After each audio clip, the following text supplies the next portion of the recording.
मनोकामना न्यूजमध्ये आपले स्वागत आहे.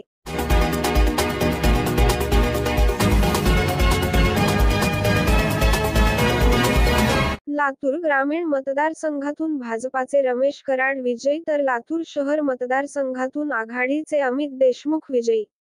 मनोकामना वृत्तसेवा. लातूर 23. लातूर ग्रामीण विधानसभा मतदारसंघातून भाजपाचे उमेदवार रमेश कराड हे विजयी झाले असून त्यांनी विद्यमान आमदार धीरज देशमुख यांचा 6595 मताने पराभव केला.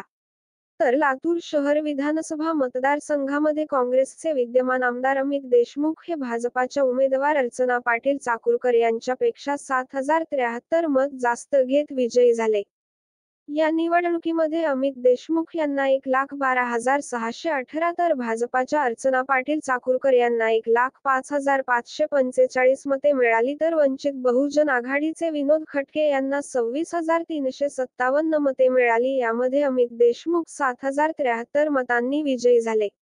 परंतु लातूर ग्रामीणचे काँग्रेसचे उमेदवार धीरज देशमुख यांचे प्रतिनिधी प्रमोद जाधव यांनी मतदान यंत्र आणि व्हीव्हीपॅट यांच्यातील मोजणीची संख्या आणि मतदान प्रतिनिधी यांनी नोंद केलेल्या मतांची बेरीज जुळत नसल्यामुळे लातूर ग्रामीण विधानसभेच्या मतदारसंघातील नोंदवलेल्या मतांची फेरमोजणी करावी अशी मागणी केली होती.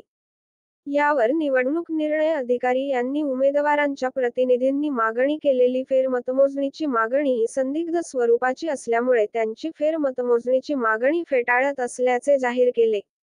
या निवडणुकीमध्ये धीरज देशमुख यांना 1,05,456 तर रमेश कराड यांना 1,12,051 अशी मते पडली.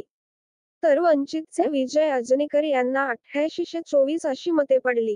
लातूर ग्रामीण विधानसभा मतदारसंघामध्ये एकूण 2,33,432 तर पोस्टल मते 2,018 अशी एकूण 2,35,450 मते पडली होती.